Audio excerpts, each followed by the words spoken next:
Assalamualaikum teman-teman, seperti biasa sebelum mulai Mimin mendoakan semoga teman-teman semua selalu dalam keadaan sehat walafiat. Oke, kali ini kita akan melanjutkan Martial Master versi novel bagian 2199. Bagi yang baru bergabung, selamat bergabung, dan bagi yang belum subscribe dulu lah agar Mimin tambah semangat lagi nih bikin videonya. Oke, kalau sudah kita langsung masuk ke isi ceritanya. Yang dingin pada saat ini, tangan besar di bawah matanya, dan semua aturan ruang beroperasi dengan sangat jelas setelah mengintegrasikan pohon ilahi Wukong. Dan berdasarkan pemahaman aturan ruang Qinchen, kini telah melampaui banyak hal di lautan alam semesta. Di atas Kaisar Dewa, dia telah mencapai tingkat yang sangat mencengangkan. Dengan sekali pandang saja, Qinchen dapat melihat seseorang, segala sesuatunya di dunia, dan menerobos seluruh dunia, setiap kekurangan dan kelemahan dalam pengoperasian aturan luar angkasa. Sudah sangat jelas dirasakan oleh Qinchen, dan Qinchen pun mencibir di dalam hatinya, kemudian langsung mengangkat tangannya. Iblis Qin telah bangun, kata Molly saat ini di dalam sangkar luar angkasa. Molly menunjukkan kegembiraan. Tuanku, itu tuanku. Di kejauhan di samping nenek moyang Komodo Saroye berteriak kegirangan. Tuanku, dia sudah bangun. Kabulu juga merasa gugup dan terlihat tidak bisa dimengerti. Adapun nenek moyang organisasi naga hitam dan nenek moyang klan bayangan dan juga yang lainnya, mereka juga memusatkan perhatian mereka pada Qinchen, menunjukkan cahaya acuh tak acuh. Karena pada saat ini pohon ilahi Wukong di depannya telah menghilang, dan kekuatan luar angkasa khusus telah berkumpul pada Qinchen. Harta karun itu sudah diambil oleh anak ini, kata nenek moyang organisasi naga hitam dan nenek moyang klan bayangan. Mereka memiliki mata yang dingin dengan sedikit rasa dingin yang melintas di mata mereka. Pada saat ini melihat Qinchen mengeluarkan tangannya, Tuan Tianwei tersenyum. Jadi, bagaimana jika Anda bangun? Anda masih tidak akan bisa melarikan diri dari gunung 5 jariku. Dirinya mengejek dari sudut mulutnya, menurunkan tangannya yang besar dan tidak peduli sama sekali dengan langkah Qinchen untuk mengambil pohon suci ilahi Wukong. Karena menurutnya, apa yang sedang dilakukan Qinchen sekarang itu hanya membuat gaun pengantin saja untuk dirinya sendiri. Melihat telapak tangan Qinchen hendak menyentuh serangannya, tiba-tiba boom, aura takdir yang luas bagaikan sungai yang panjang melewati kehampaan dan menghantam tangan besar yang diulurkan oleh Tuan Tianwei. Dengan raungan yang keras, tangan besar Tuan Tianwei itu terlempar dalam sekejap. Pada saat yang sama, tangan besar Qinchen gagal. Apa? Qinchen pun berbalik dan melihat ke atas. Siapa itu? Tuan Tianwei juga berteriak dengan marah, melihat ke belakang dengan mata dingin dan berkata dengan suara yang sangat dingin. Siapa yang berani menghentikan seranganku? Menurut dirinya, jika seseorang tidak menghentikan serangannya sekarang, dia mungkin sudah menangkap Qinchen di depannya dan berdengung. Dalam kehampaan di depan terlihat sesosok putih perlahan mengembun, berjalan selangkah demi selangkah dan muncul di dunia ini dalam sekejap. Sosok putih ini dengan ekspresi dingin dan tubuh arogan sepertinya telah keluar dari lukisan. Dia turun di antara langit dan bumi di sekitarnya. Melihat orang ini, semua orang sepertinya telah melihat reinkarnasi takdir mereka yang tak ada habisnya, dan juga melihat siklus mereka sendiri, hidup dan mati. Ada perasaan bahwa hidup dan mati dikendalikan oleh orang lain. Itu wanita yang baru saja dihubungi oleh pemimpin Qin, iblis Qin di lautan kosmik. Ya, itu.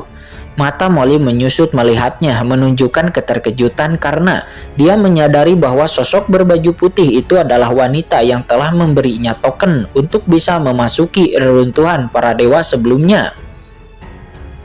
Dengan kemampuan iblis Qin, Molly secara naluriah memahami pasti ada semacam hubungan antara wanita berbaju putih ini dan juga iblis Qin. Seorang kaisar dewa dari klan surgawi. Melihat sosok ini, mata Tuan Tianwei menyusut dan matanya langsung menjadi dingin. Itu, tuanku, pemimpin klan surgawi. Di saat yang sama, teriakan-teriakan kejutan terdengar dari samping.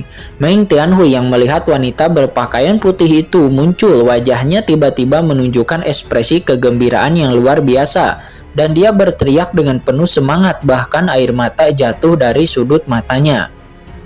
"Tuan, itu tuanku, tuan klan surgawiku ada di sini. Tuanku ada di sini untuk menyelamatkanku," kata Meng Tianhui. Pada saat ini tubuh Meng Tianhui gemetar karena kegembiraan dan dia sangat bersemangat. Wanita berbaju putih sepertinya baru saja menyadari kehadiran Meng Tianhui. Saat ini dia mengerutkan kening dan berkata, "Oh, apakah kamu di sini juga?" Meng Tianhui menjadi tercengang. Apa yang dimaksud oleh tuanku tuan surgawi dengan ini? Bukankah tuan klan surgawi datang secara khusus untuk menyelamatkannya? Meng Tianhui menjadi bingung di dalam hatinya, tetapi dia tidak peduli untuk berpikir terlalu banyak dan berkata dengan tergesa-gesa, "Yah tuanku, ini pertama kalinya aku datang ke sini dan menemukan harta karun ruang ini. Hanya saja mereka berdua datang selanjutnya dan mengambil harta itu dariku. Dapat dikatakan bahwa harta itu seharusnya milik klan surgawiku." "Apakah klan surgawiku menemukan benda ini untuk pertama kalinya?" kata wanita berbaju putih itu. Dia mengerutkan kening. "Yah, tepat sekali," kata Meng Tianhui. Dia berkata dengan penuh semangat, "Yah, Tuan, jika Anda memperjuangkannya itu adalah hal yang biasa. Ini adalah langkah yang paling adil dan masuk akal dan sama sekali tidak ada yang salah dengan itu," kata Meng Tianhui. Dia mengira wanita berbaju putih sedang mencari alasan untuk mengambil tindakan, jadi dia buru-buru menjelaskan dan berdengung. Ketika penguasa klan surgawi turun, cahaya keemasan berkumpul di sampingnya dan pemimpin alam Buddha Matahari Agung juga tiba-tiba turun ke dunia ini. Selain itu terlihat seekor binatang komodo besar juga bergemuruh di sana. "Teman kecil." Selain itu, ada sebuah suara juga bergemuruh yang terdengar dan nampak itu adalah seorang pria kuat paruh baya yang mengenakan jubah dan memancarkan aura kaisar dewa. Dia turun dengan aura yang mendominasi dan tak ada habisnya. Dia memandang Qin dan berkata sambil tersenyum, "Sahabatku, aku adalah pemimpin kerajaan Yong. Aku harap aku tidak terlambat." Seluruh bidang bintang itu dipenuhi dengan aura kaisar dewa, memberi orang rasa penindasan yang sangat kuat. Melihat kedatangan itu, Sage Agung Baimu, Sage Agung Lanyao, dan yang lainnya semuanya mengangkat kepala mereka karena ketakutan. Hati mereka bergetar hebat karena harta karun spesial ini sebenarnya telah menarik begitu banyak praktisi tingkat kaisar dewa yang kuat, dan ini terlalu mengejutkan. Namun kemudian ledakan. Di kehampaan yang menakutkan, turun jelas sekali bahwa ada kaisar dewa yang kuat lainnya yang sedang mengamati tempat ini melalui pemikiran spiritual mereka. "Daksan, kenapa kamu jadi seperti ini?" Setelah pemimpin alam Buddha Matahari Agung muncul, seketika matanya tertuju pada biksu suci yang agung yang telah kehilangan hati kaisarnya dan dia tidak bisa menahan wajah cemberutnya. Biksu suci agung itu pun terkejut dan buru-buru berkata kepada pemimpin alam Buddha Matahari yang agung, "Tuan Guru, saya juga memiliki bagian dari harta karun ruang angkasa ini." Ketiga bawahan tiba. "Harta spesial ini masih merupakan benda tanpa pemilik. Saya baru saja akan mengambilnya.